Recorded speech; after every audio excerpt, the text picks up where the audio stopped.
Seigneur, je te remercie parce que tu es le Dieu de gloire. Tu es le Dieu qui donne la révélation. Et je te remercie pour ça. Seigneur, je te prie aussi d'ouvrir notre esprit à chacun de nous ici pour que nous puissions bien saisir, Seigneur, la portée des paroles. Sois avec nous, Seigneur, pour cela. Parce que tu nous demandes de nous renouveler chaque jour afin que nous puissions saisir, Seigneur, ce qui est bon, ce qui est juste. Alors conduis-moi par ton Esprit Saint. Afin, Seigneur, que la parole de Dieu puisse œuvrer en nous et apporter, Seigneur, un renouvellement, mais aussi une différence, et une progression spirituelle dans la vie de chacun de nous. Dans le nom de Jésus. Amen. Amen.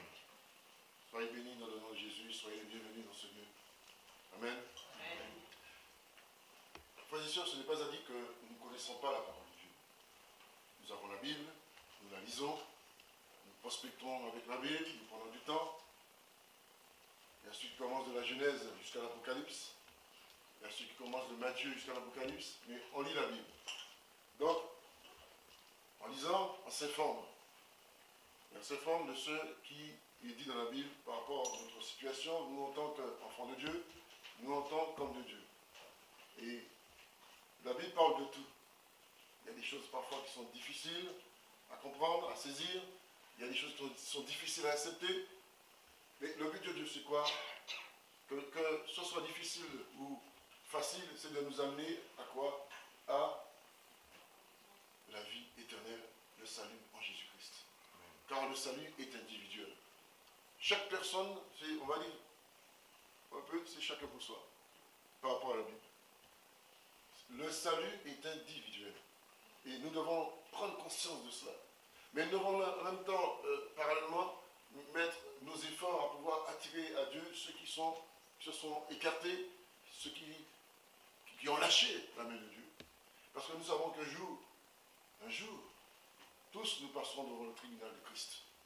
Et ça, il faut prendre conscience de cela. Qu'un jour, on va être devant ce tribunal, de rendre compte de ce qui est bon comme de ce qui est mauvais. Et cela, on ne peut pas y échapper.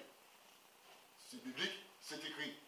Même s'il y a des choses qu'on ne peut pas faire, mais c'est écrit. Donc, nous devons mettre toutes nos forces, toute notre énergie à pouvoir saisir ce que Dieu attend de nous.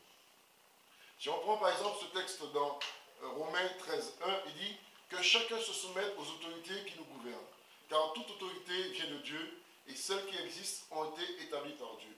Quand on prend ce texte, on dit autorité. Quand on entend le mot autorité, on voit tout de suite soit les uniformes, soit le préfet, soit ces gens qui sont autour de nous. Les gens c'est des autorités, bien sûr. La Bible dit que c'est Dieu qui établit ces autorités. Mais il faut comprendre aussi que dans l'Église aussi, il y a aussi des autorités. Il n'y a pas que des autorités, je dirais, de ceux que nous voyons autour de nous, comme un maire, comme par exemple les autorités, je dirais, les gendarmes, toutes ces choses, c'est des autorités. Et la Bible nous demande de les respecter et de nous soumettre à ces autorités. Ça veut dire que nous, en tant qu'enfants de Dieu, nous devons être des exemples. Je me rappelle, une fois, le frère Alain disait que le gros souci des chrétiens, c'est la vitesse. Et ça, vous voyez qu'il y a une parole qu'on sort de temps en temps dans l'église, il faut être attentif à cela et saisir les paroles que les frères et sœurs disent. Et chaque parole qu'ils disent, nous devons prendre acte. Pourquoi c'est une parole sorte? Est-ce que c'est une parole qui sort par hasard? Ou est-ce qu'elle sort parce que Dieu parle? Nous devons nous poser cette question. Est-ce que nous devons nous soumettre seulement qu'aux autorités que nous voyons tous les jours? Sur la route, c'est marqué, il y a des panneaux. Dans une ville, il y a un maire. Il y a des administrations, il y a une hiérarchie. Il y a une autorité. Il y a une autorité aussi professionnelle. Mais je vous dis aussi que dans l'Assemblée, il y a une autorité aussi. Ce que Dieu met en avant, devant, c'est une autorité aussi. Et une autorité, c'est avoir aussi du respect pour l'autorité qui est présente. Si déjà Dieu nous demande de respecter ce qui n'est pas en Christ, ce ne sont pas des hommes qui sont en Christ, il nous demande de nous soumettre à ces autorités. À combien à plus forte raison ceux qui sont dans l'Assemblée, ce que Dieu a établi. Prenons l'exemple de Moïse. était venu sauver le peuple d'Israël, qui est venu sortir le peuple d'Israël de l'Égypte. Regardez au début quand il est arrivé. Il y avait une certaine, je dirais, joie de voir qu'il y a un homme qui est là, il va y avoir quelque chose qui va se passer. Au début, tout se passait bien. Mais quand ils sont arrivés dans des situations difficiles, comment il y a de ceux qui se sont rebellés contre cette autorité? Mais c'est Dieu qui a appelé Moïse. Ce n'est pas Moïse qui est venu de son propre chef. Ça, c'est important de savoir. Il n'a pas dit, Moïse n'a pas dit, bon, moi je vais me lever, je vais sauver le peuple hébraïque. Non. Dieu l'a pris à 80 ans, il dit maintenant viens, va en Égypte, et puis tu vas sauver mon peuple. Donc, c'est Dieu qui a suscité Moïse. Et Dieu suscite des hommes et des femmes pour faire des actions. C'est lui qui choisit, c'est lui qui prend. Et Moïse, c'est une autorité. Nous voyons que dans le désert, à un moment donné, il y a de ceux qui se sont rebellés contre cette autorité. Vous connaissez bien le texte d'Exode, de Nombre, où il y a toute une famille qui s'est levée contre Moïse. Il dit, est-ce que c'est toi, tu es le seul, tu te prends pour qui? Ils se sont rebellés. Et qu'est-ce qui s'est passé pour tous ces gens qui se sont rebellés contre Moïse? Dieu est un Dieu qui agit. Il dit, cet homme-là, c'est moi qui l'ai suscité. Toute cette famille, toute cette famille, on dit que la terre s'est ouverte, c'est ça? Et qu'est-ce qui s'est passé? Et la terre s'est refermée. Vivant dans les séjours des morts. Vous voyez comment on ne joue pas avec ces choses-là. C'est pour vous montrer comment Dieu prend acte de tout ce qu'il dit, tout ce qui est écrit dans sa parole. Et de même pour nous, s'il nous demande de nous soumettre aux autorités qui sont hors de l'Église, nous devons nous soumettre. Et en même temps, il nous demande en même temps de nous soumettre aux autorités qui sont dans l'Église en même temps. Les deux autorités, nous devons nous soumettre. Qu'elles soient spirituelles ou non.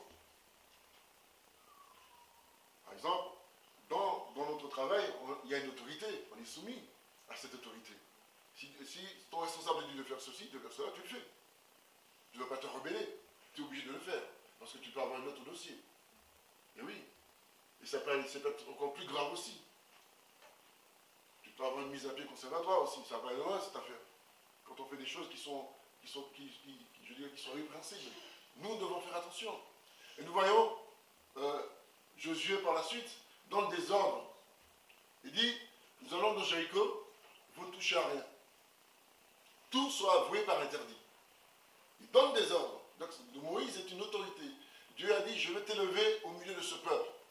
Dieu l'a élevé. Il donne des ordres avant le combat. Et qu'est-ce qui s'est passé? Il y en a un qui a fait clairement quelque chose.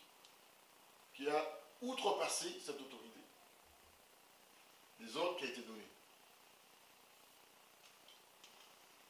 Et qu'est-ce qui s'est passé? L'interdit a généré quelque chose dans l'Assemblée d'Israël. Assemblée d'Israël. Ils ont perdu le combat. Jésus ne comprenait plus. Mais qu'est-ce qui se passe dans cette affaire? Pourtant Dieu est avec nous. Mais Dieu voit tout. Et oui, il avait vu quelqu'un prendre quelque chose et l'enterrer. Il dit, mais il y a quelque chose qui se passe là dans ton assemblée. Là. Dieu parle à Josué et dit, qui est l'autorité, il dit, il y a quelque chose dans l'assemblée qui se passe là. Que toi tu n'as pas vu, mais moi j'ai vu. Et du coup, Dieu ne comprenait pas cela. Et Dieu lui montre qu'il y a quelqu'un qui a fait quelque chose de grave. Je te donnais les ordres, tu as transmis les ordres, mais quelqu'un qui a outrepassé les ordres qui a été donné. Et ça a mis Israël en affaiblissement. Ils n'ont pas eu cette victoire qu'ils espéraient tant. Pour vous montrer que, et pour vous faire comprendre, que quand il y a une certaine rébellion vers l'autorité, il peut y avoir une faiblesse de l'Assemblée aussi. On va dire, oui, mais pourquoi on n'a pas ceci, pourquoi on n'a pas cela, pourquoi Dieu ne répond pas, pourquoi Dieu n'intervient pas? Parce qu'il y a des choses qui se passent qui ne sont pas transparentes. Et Dieu ne peut pas intervenir. Est-ce que vous saisissez cela? Et ça, c'est important de le savoir. Il suffit qu'il y ait des rébellions, la bénédiction n'est pas là. Parce qu'on freine la bénédiction de Dieu. Et cette bénédiction peut être freinée par une parole, par le refus d'obéir, le refus de faire ce qu'il a demandé. Regardez bien Israël. Quand Israël était en Égypte, Israël obéissait. Sous les coups des fouets, ils étaient obligés d'obéir. Et même à un moment donné, ils étaient obligés d'obéir sans prendre des coups de fouet, parce que s'ils n'obéissaient pas, ils allaient prendre des coups de fouet. Pourquoi ils obéissaient aux Égyptiens et Moïse, on n'obéit pas? Et il n'y a pas de coup de fouet, il n'y a rien. Regardez la nature de l'homme. Prenez conscience de notre nature, comment nous sommes. Aujourd'hui, nous pouvons faire bien, demain nous pouvons faire mal. Et oui, ce sont des choses qui arrivent. Nous pouvons dire bien, demain nous pouvons dire mal. On n'est pas tout à fait linéaire. Parfois, on a du mal à être linéaire comme Dieu nous le demande. Mais pourtant, c'est ce qu'il attend de nous. Et c'est pourquoi on voit cette difficulté de marcher avec Jésus. Et moi je disais, on a encore des choses tellement en nous, on a du mal à pouvoir lâcher, qu'on a du mal à pouvoir entrer dans cette dimension de chemin étroit. Pourquoi? Parce que ceux qui se sont rebellés disent, nous aussi nous avons le droit. Nous pouvons faire mieux que toi. Pourquoi pas? Mais ce n'est pas toi qui as été suscité. Ce n'est pas toi qui as été appelé. Dieu a suscité un homme, c'est lui, pas toi. Et quand tu te rebelles comme cet homme, Dieu dit, c'est contre moi que vous vous rebellez. Il dit, c'est contre moi. Et nous voyons encore dans d'autres, je dirais, exemples. Si nous prenons le cas d'Israël, à un moment donné, avec Samuel, Samuel qui était ce prophète que Dieu avait suscité, cet homme, déjà très jeune, ne laissait tomber jamais une parole de Dieu. Et à un moment donné, le peuple de Dieu dit à Samuel, donne-nous un roi. Ah, ça a fait quelque chose. Il dit, attends, mais qu'est-ce qui se passe dans cette affaire? Dieu dit à Samuel, donne-nous ce qu'ils veulent. C'est pas toi qui rejette, c'est moi. Il dit, donne-nous un roi comme les autres nations. Alors Dieu avait mis ce peuple à part. Il dit, nous voulons un roi comme les autres nations. Mais qui étaient ces autres nations? Ce n'étaient pas des nations païennes. On veut comme les autres. Ça doit nous interpeller aussi. Aujourd'hui, en 2020, nous qui marchons avec Jésus, nous qui sommes, on le proclame chrétien. Être comme les autres. On dit, nous sommes une génération choisie, mise à part, etc. Mais cette génération choisie fonctionne comment? Est-ce qu'elle fonctionne en génération X, Y, ou est-ce qu'elle fonctionne en génération de Dieu qui est vraiment mise à part? Et nous poussons une parole qui dit beaucoup d'appelés, mais peu d'élus. On pense à cette parole-là.